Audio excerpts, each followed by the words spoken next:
হ্যাঁ, আপনাকেই বলছি।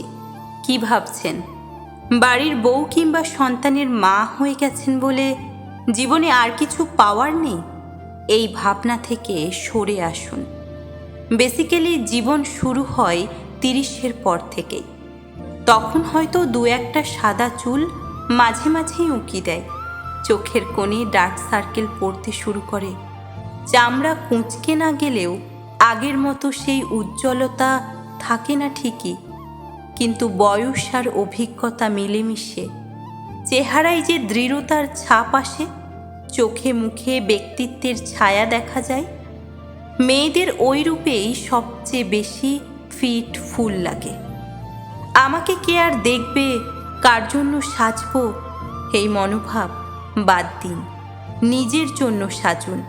শখের নেল পলিশ পরুন, তোলা করা শাড়িগুলো এমনি এমনি গায়ে চাপান, ধূসর ঠোঁটে বাইরে না বেরিয়ে পছন্দের লিপস্টিক লাগান। মাঝে মধ্যে পার্লার ট্রিটমেন্ট করুন, বাগান করুন, হাতের কাজ করুন। যদি প্রফেশনালি কিছু করার পরিকল্পনা থাকে, শুরু করে দিন। দেখবেন আগের মতো কনফিডেন্স ফিরে পাচ্ছেন। সবসময় স্বামী ছেলেমেয়ের পছন্দসই রান্না না করে সপ্তাহে একটা দিন নিজের পছন্দের রান্নাগুলো করুন। বিকেলে বাড়ির এক্সট্রা কাজকর্ম বাদ দিয়ে দু একদিন কাছে পিঠে বেরিয়ে আসুন।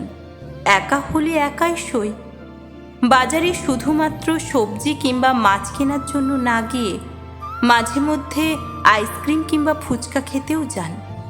বাজার করার পয়সা থেকে জমানো 2-5 টাকা কিংবা স্বামীর দেওয়া অল্প হাত খরচটাও সংসারের অদিনে অসময়ে কাজে লাগবে ভেবে সবটাই ভাঁড়ে না জমিয়ে রেখে কিছু কিছু নিজের জন্যও খরচ করুন। দেখবেন সংসার নামক বোঝাটা পিঠ থেকে একটু হলেও নেমে গেছে।